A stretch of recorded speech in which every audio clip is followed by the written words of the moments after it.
সে আমাকে ভালোবাসতো। আমি সেটা জানতাম, কিন্তু একটা সময় বুঝলাম সে আমাকে ভালোবাসতো, কিন্তু আমার জন্য না। শুরুর দিনগুলো খুব সুন্দর ছিল। আমরা ঘন্টার পর ঘন্টা কথা বলতাম। সে বলতো, তুই ছাড়া আর কাউকে এভাবে বলিনি। আমি বিশ্বাস করতাম। সে আমার অভ্যাস হয়ে গিয়েছিল। সকাল মানে ওর মেসেজ, রাত মানে ওর সাথে শেষ কথা। কিন্তু ধীরে ধীরে কিছু জিনিস বদলাতে শুরু করল। সে আমার সাথে কথা বলতো, কিন্তু মন দিয়ে না। আমি কিছু বললে সে শুনত, কিন্তু বুঝত না।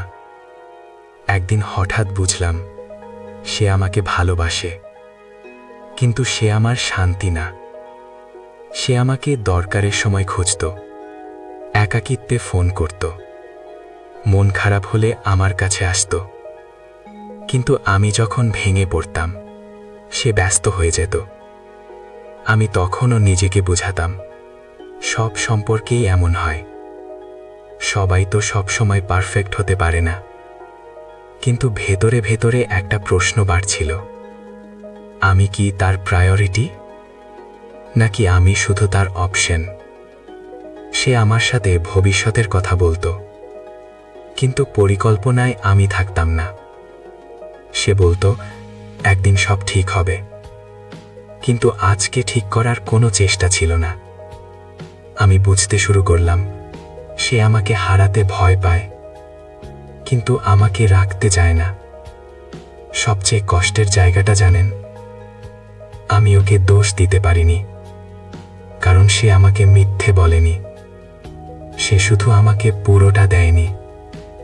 একদিন রাতে আমি ওকে জিজ্ঞেস করলাম, তুই কি আমাকে সত্যি ভালোবাসিস? সে বলল, হ্যাঁ, কিন্তু এখন অনেক চাপ। ওই কিন্তু শব্দটা আমাদের সম্পর্ক শেষ করে দিল।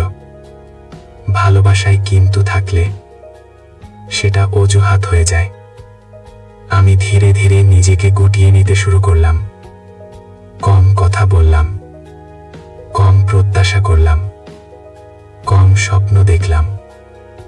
আর একদিন বুঝলাম আমি আর আগের মতো অনুভব করছি না। ভালোবাসা একদিনে শেষ হয় না, এটা ধীরে ধীরে ক্লান্ত হয়ে যায়। সে হয়তো আজও ভাবে আমি হঠাৎ বদলে গেছি, কিন্তু সত্যিটা হলো আমি হঠাৎ না, আমি ধীরে ধীরে ভেঙেছি। আমি তাকে ছেড়ে যাইনি, আমি শুধু নিজেকে বাঁচিয়েছি। কারণ ভালোবাসা যদি শান্তি না দেয় তাহলে সেটা আসক্তি হয়ে যায়।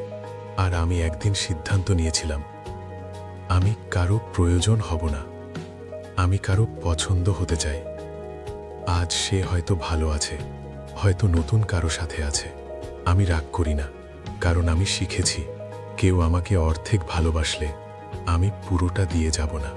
আমি এখনো ভালোবাসায় বিশ্বাস করি, কিন্তু এবার আমি এমন কাউকে চাই যে আমাকে প্রয়োজন না, আমাকে চাইবে, যে আমার কাছে আসবে একাকিত্বে না, আমার সাথে থাকতে চাইবে আনন্দেও। যদি আপনার জীবনেও এমন কেউ থাকে যে আপনাকে ভালোবাসে বলে, কিন্তু আপনাকে অগ্রাধিকার দেয় না, তাহলে একটা কথা মনে রাখবেন, ভালোবাসা প্রমাণে না, ব্যবহারে বোঝা যায়। আপনি কারো অপশন না, আপনি কারো অস্থায়ী সান্ত্বনা না। আপনি এমন ভালোবাসার যোগ্য যেখানে কিন্তু থাকবে না। হয়তো এখন আপনার বুকটা ভারী লাগছে, হয়তো আপনি এখনো তাকে মিস করেন, কিন্তু বিশ্বাস করুন, একদিন আপনি বুঝবেন সে আপনাকে হারায়নি, সে আপনার জন্য ছিল না। আর যেদিন আপনি এটা বুঝবেন, সেদিন আপনার ভেতরের শান্তিটা ফিরে আসবে। সব সম্পর্ক আমাদের সাথে থাকার জন্য আসে না, কিছু সম্পর্ক আসে আমাদের নিজের মূল্য শেখানোর জন্য। আজ যদি আপনি কাউকে ছাড়তে কষ্ট পাচ্ছেন, তাহলে নিজেকে একটা প্রশ্ন করুন, সে কি আমাকে পুরোটা চেয়েছিল, নাকি শুধু প্রয়োজন ছিল? ভালোবাসা এমন হওয়া উচিত যেখানে আপনাকে প্রমাণ করতে হয় না, যেখানে আপনাকে অপেক্ষা করতে হয় না, যেখানে আপনাকে ছোট হতে হয় না। আজ যদি আপনি একা হন, তবুও আপনি অর্ধেক না, আপনি সম্পূর্ণ। আর একদিন কেউ আসবে যে আপনার সম্পূর্ণতাকে দেখবে। ততদিন নিজের পাশে থাকুন, কারণ সবচেয়ে গুরুত্বপূর্ণ সম্পর্কটা আপনার নিজের সাথে, যদি এই গল্পটা আপনার মতো লাগে তাহলে পাশে থাকুন। আমরা এখানে সত্যি গল্প বলি, যেগুলো হয়তো আপনি কাউকে বলতে পারেন না। আমরা আবার কথা বলবো।